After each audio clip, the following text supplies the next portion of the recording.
In the 1970s, stand-up comedy in the US was following a standard format. At the time, and this is still the case now, observational humor was dominant in mainstream stand-up comedy. The style of observational humor that was being done at the time was observational humor mixed with satire.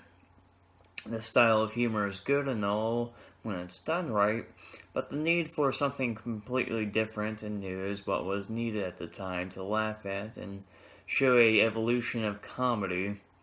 Much like how comedians Lenny Bruce, Mort Saul, Jonathan Winters, and many others completely changed how you do comedy in the 1950s with them introducing observational humor to the masses. One particular comedian who would change how you could do comedy is a comedian from the 1970s, and this comedian never really considered himself a comedian, and that person is Andy Kaufman. Now, Kaufman was mostly a performance artist, but his performance art was funny, which is why many would classify him as a comedian.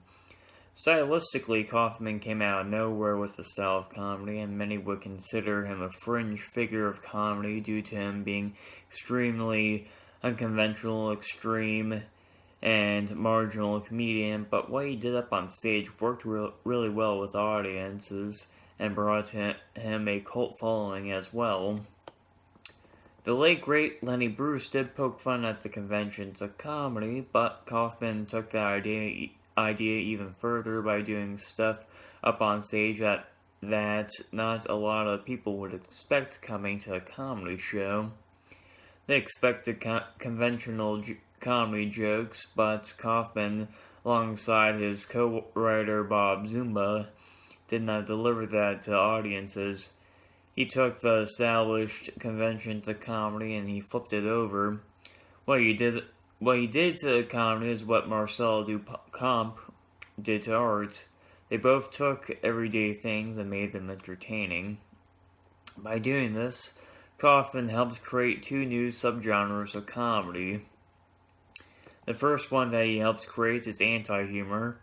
Anti-humor is a subgenre of comedy that has no punchline and the joke is an anticlimax. The second subgenre of comedy that he helped create is cringe humor. Cringe humor, like anti-humor, has no punchline in it. Instead, it relies on embarrassing situations as a joke. Let's cover Kaufman's performances here for a bit so you all can get an idea of how he was performing. Sorry about that there.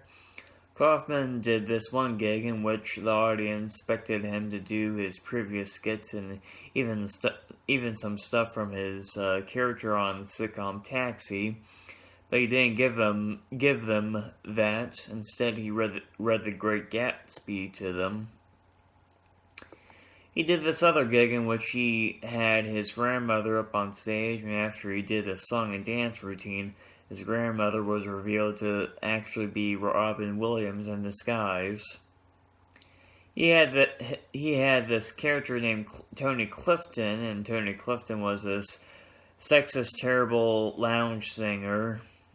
Kaufman would often dress up like Tony Clifton, and people would think that Andy is Tony Clifton, even though Andy acted like him, and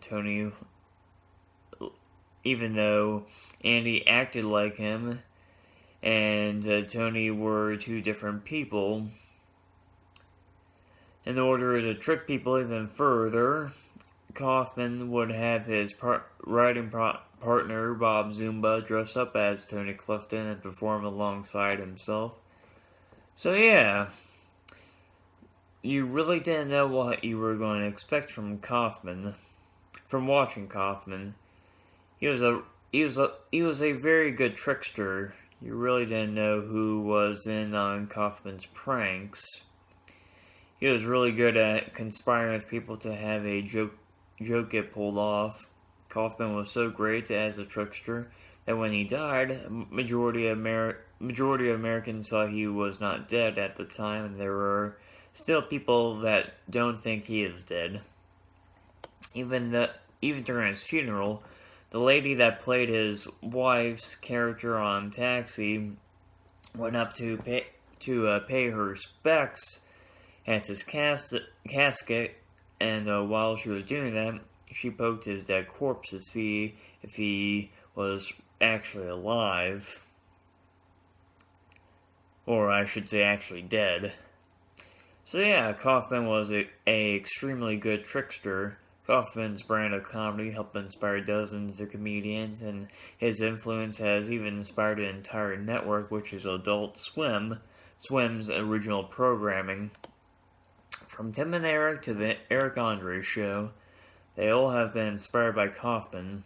Kaufman will forever be remembered as one of the most influential comedians of all time, and he even has a award named after him called the Andy Kaufman Award. This award is given usually each year to comedians that are considered very different from other comedians and are very creative with their comedy as well. With that being said, that'll be the end of this video. I hope you all enjoyed this video. And if you want more like it, then please like this video, share this video, and subscribe to my channel. Have an awesome life and stay classy. Goodbye.